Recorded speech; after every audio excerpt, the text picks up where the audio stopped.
he reminded us that a man went to hell because he didn't see the poor. His name was Dives. He was a rich man. And there was a man by the name of Lazarus, who was a poor man, but not only was he poor, he was sick. Sores were all over his body. He was so weak that he could hardly move.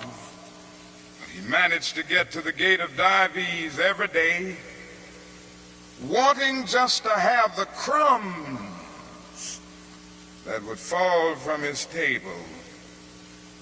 Dives did nothing about it. And the parable ends saying, Dives went to hell, and there was a thick gulf now between Lazarus and Dives. Now, that is nothing in that parable which says that Dives went to hell because he was rich. Jesus never made a universal indictment against all wealth. It is true that one day a rich young ruler came to him and he advised him to sell all, but in that instance Jesus was prescribing individual surgery and not setting forth a universal diagnosis. And if you will look at that parable with all of its symbolism, you will remember that a conversation took place between heaven and hell, and on the other end of that long distance call between heaven and hell was Abraham in heaven talking to Dives in hell. Now Abraham was a very rich man. If you go back to the Old Testament, you see that he was the richest man of his days. So it was not a rich man in hell talking with a poor man in heaven. It was a little millionaire in hell talking with a multimillionaire in heaven. Dives didn't go to hell because he was rich. Dives didn't realize that his wealth was his opportunity. It was his opportunity to bridge the gulf that separated him from his brother Lazarus.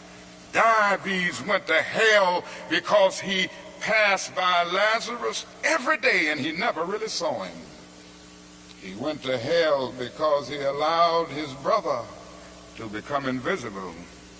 Dives went to hell because he maximized the minimum and minimized the maximum.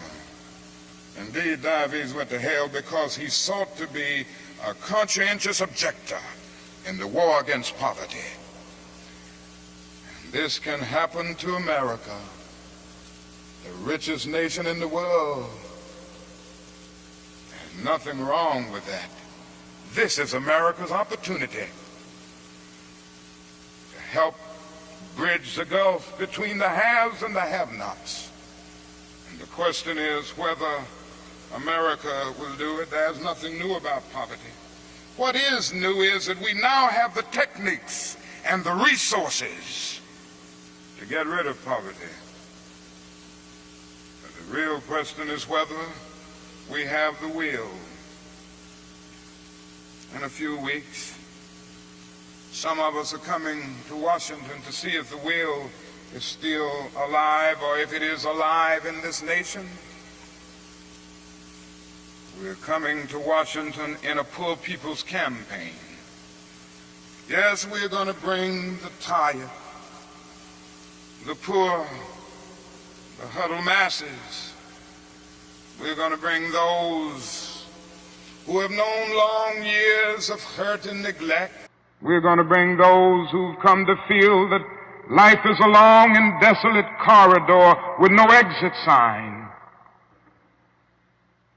We're going to bring children and adults and old people, people who've never seen a doctor or a dentist in their lives. We're not coming to engage in any histrionic gesture. We're not coming to tear up Washington. We're coming to demand that the government will address itself to the problem of poverty. We read one day, we hold these truths to be self-evident, that all men are created equal, that they are endowed by their Creator with certain inalienable rights, that among these are life, liberty, and the pursuit of happiness. But if a man doesn't have a job or an income, he has neither life nor liberty and the possibility for the pursuit of happiness. He merely exists. We're coming to ask America to be true to the huge promissory note that it signed years ago. We're coming to engage in dramatic, non-violent action to call attention to the gulf between promise and fulfillment, to make the invisible visible. Why do we do it this way? We do it this way because it is our experience that the nation doesn't move around questions of genuine equality for the poor and for black people until it is confronted massively, dramatically, in terms of direct action. Great documents are here to tell us something should be done.